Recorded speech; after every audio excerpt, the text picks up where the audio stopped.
In terms of game theory, the figure of merit of a good game is minimum rules, maximum richness. And so using that metric, war is the ultimate game because minimum of rules, massive complexity, whole economies and peoples and cultures whacking it out.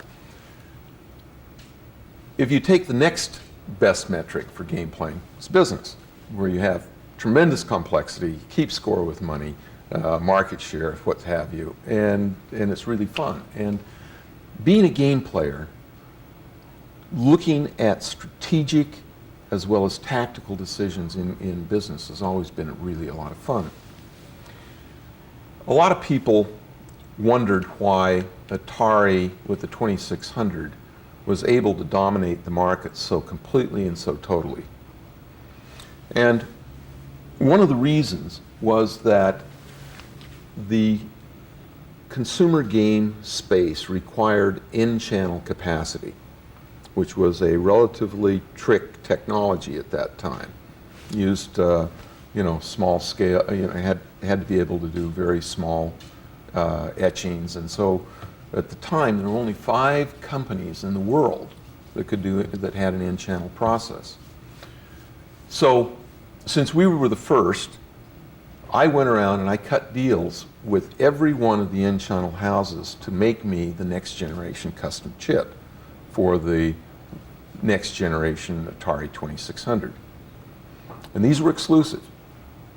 And so basically I knew that if I could tie up all of them, that nobody could compete with me because there just wasn't anybody left.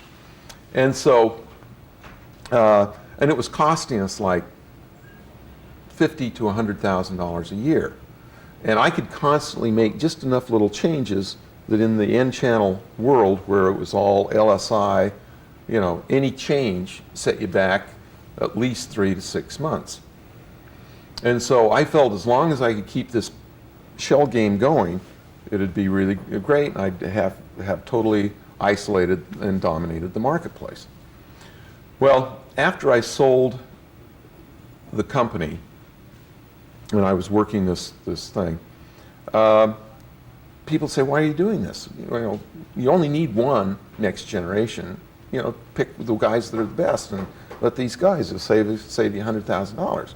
You couldn't really tell them out loud that this is a blocking strategy, because business guys, particularly green eye shade people, don't get that. They don't understand that for $100,000 to get a monopoly is really a cheap price, really a cheap price.